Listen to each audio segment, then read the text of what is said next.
Subscribe करें आपकी आवाज़ लाइव चैनल को और बेल आइकॉन दबाना बिल्कुल भी ना भूलें ताकि हमारी न्यूज़ अपडेट सबसे पहले आपको मिले। भाई, नमाज को लेकर किस तरह की मांग आपने गवर्नमेंट से की कि ऐसी परिस्थिति में नमाज पढ़ना काफ़ी मुश्किल है? बिल्कुल, मैंने आज एक महाराष्ट्र के मुख्यमंत्री उद्धव जी ठाकरे जी को एक पत्र लिखा, हमारे विरोधी पक्ष नेता माजी मुख्यमंत्री देवेंद्र जी को एक पत्र लिखा, शरद पवार जी को एक पत्र लिखा और ख़ास तौर पर उनको बताया कि देखिए, ये हम पिछले 40 दिनों से घर के अंदर पूरे देश में जो आज लॉकडाउन के लिए हम उसका पालन कर रहे हैं, क्योंकि नमाज जुमा की नमाज़ हमने 4-5 जुमा हुए, हम जुमा के दिन नमाज में मस्जिदों में नहीं गए, रेगुलर दिन के अंदर हमने मस्जिदों में नमाज़ पढ़ने के लिए नहीं गए, क्योंकि इबादत हम घर में भी बैठ के कर सकते थे। इसलिए हमने उसको पॉसिबल जो चीज़ थी, हमने इबादत घर में बैठ के की और पूरा देश का साथ देने का हमने काम किया। लेकिन ईद की नमाज एक ऐसी नमाज है जो बिगर खुतबे के नहीं होती, जैसे जुमा बिगर खुतबे के नहीं होती है। हमने कई जुमा ऐसी छोड़ दी, क्योंकि जितना हमारा धर्म हमको प्यारा है उतना हमको हमारा देश भी प्यारा है। हमने धर्म और देश का ध्यान में रखते हुए किया। लेकिन महाराष्ट्र के हमारे जो सेकुलर मुख्यमंत्री है उनको मैंने कहा, और इस मंत्रिमंडल में कई मुस्लिम मंत्री है, उन मंत्रियों को भी कहा कि उन मंत्रियों को भी नमाज पढ़ना होगा।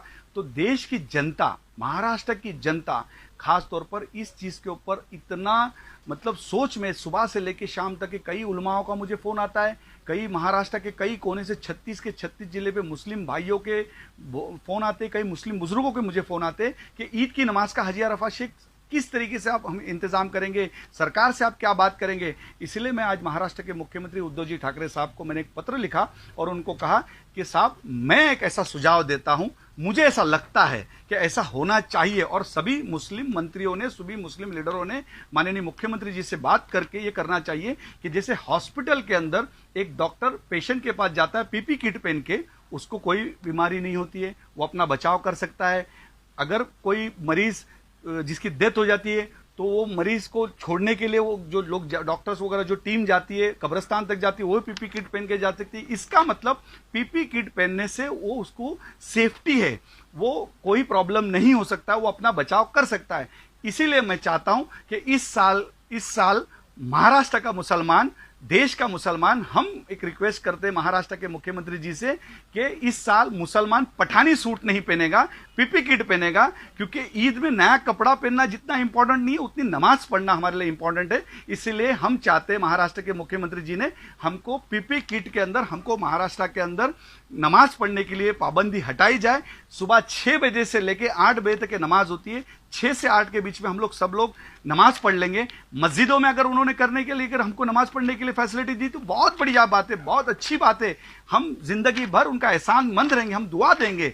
लेकिन अगर कभी उसमें नहीं पॉसिबल हो सकता, कम से कम हमको मैदान अवेलेबल करके, जैसे आज़ाद मैदान हो गया, शिवाजी पार्क का ग्राउंड हो गया, सोमैया ग्राउंड हो गया, ऐसे ग्राउंड करके दिया जाए। दूसरी एक बात, कई महाराष्ट्र के ऐसे जिले हैं जहां कोरोना वायरस का कुछ मामला नहीं है, तो उधर पे भी थोड़ी छूट कलेक्टरों ने देना चाहिए और सरकार ने उनको आदेश देना चाहिए। कम से कम हम ईद के नमाज से महरूम नहीं रहेंगे। देखिए, हम समझते हैं पूरे साल भर में एक दिन हमारा एक ऐसा आता है जो हम जिसको अफजल दिन मानते हैं, आला दिन मानते हैं, और हम खुशियां मनाते हैं, जो वो ईद का दिन होता है और हमारा खुशियों का त्यौहार है। और उस दिन में हम नमाज पढ़ते हैं और ईद के गले मिलते हैं, हमारी माँ को मिलते हैं। लेकिन अगर हम ईद की नमाज नहीं पढ़ेंगे तो हमारी ईद कैसी होगी? ये दिन हमारे लिए सबसे अच्छा दिन, सबसे खराब दिन होगा।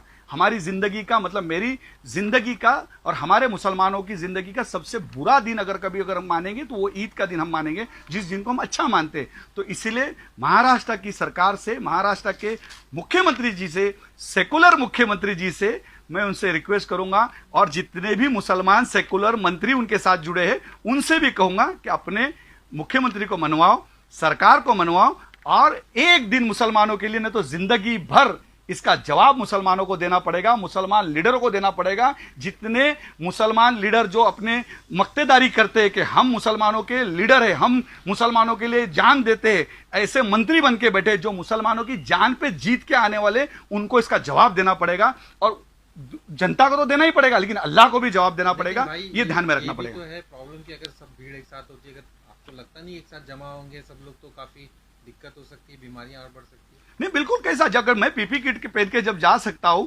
हॉस्पिटल के अंदर डॉक्टर्स अगर पीपी किट पहन के सेफ महसूस कर सकता है, तो हम सबको इतना करेंगे। जो जो जगह पे, जहां जहां मस्जिदों में, जहां जहां ईदगाहों में, जहां जहां मैदानों के अंदर जो जो कमेटी इस चीज को ऑर्गेनाइज करेगी, उस कमेटी की जिम्मेदारी होगी कि बिगर पीपी किट के वो मैदान में दाखिल ना हो, बिगर पीपी किट के वो नमाज पढ़ने नहीं जाएगा। हमको तो नमाज पढ़ना है, सुबह के वक्त हम जाके 5 मिनट नमाज पढ़ेंगे, गरीब से गरीब आदमी नमाज पढ़ सकता है। और इस साल हम पीपी किट पहन के नमाज पढ़ने जाएंगे। अगर नए कपड़े अगर हमने एक साल नहीं खरीदा तो क्या फर्क पड़ता है, लेकिन नमाज से तो हम कम से कम महरूम नहीं होंगे। और इस साल हम जैसा रेगुलर जिस तरीके से हर साल मनाते, उसी तरीके से हम इस साल भी ईद मना सकते हैं।